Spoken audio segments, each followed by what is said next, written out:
Good morning, students. If you go to today's calendar, you'll find under Tuesday, September 15th, today's assignment. So today's assignment is two parts. Part one, you're going to select your short story that you've already chosen. And in the text box that's been provided today, you're going to answer the following questions. A, how does your story demonstrate prejudice? You're going to answer this by using textual evidence to support your answer.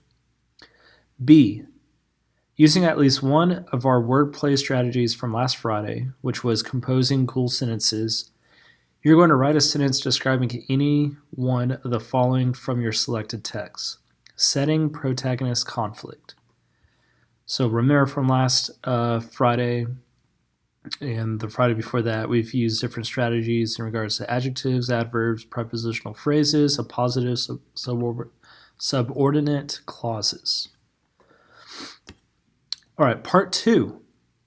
Your objective, once you finish this, is using your pre-reading responses, annotations, and past assignments to help you.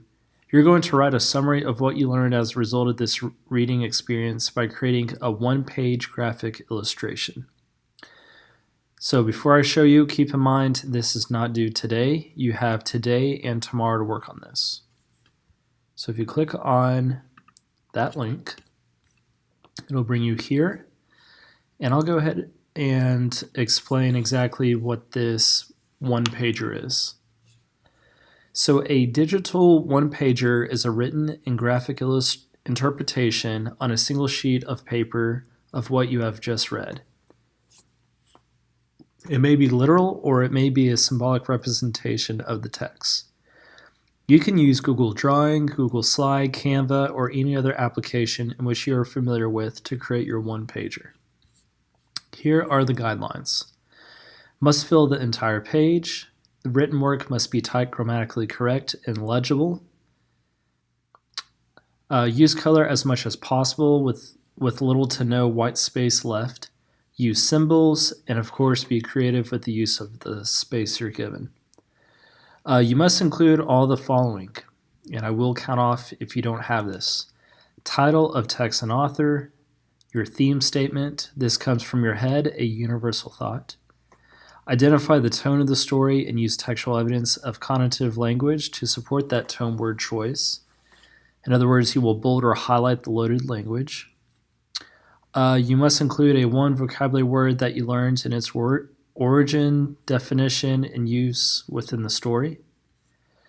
Include several graphic representations that are related to the text and theme. Add any border or any other decoration.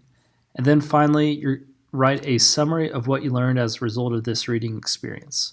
Within the summary, you must include your explanation of why you chose this text and comment on personal insights and connections to the author, as well as the story itself. So if you look here, here's some examples of what this may look like. Due to COVID, we're not doing, hard copies, but you can do the same thing and complete it through some of the applications that I mentioned, such as Google Drawing, Google Slides, Canva, or any other application you're familiar with. All right, so if you have any questions, let me know. Keep in mind part one is due today. Part two, you're going to work on, but it's not due until tomorrow.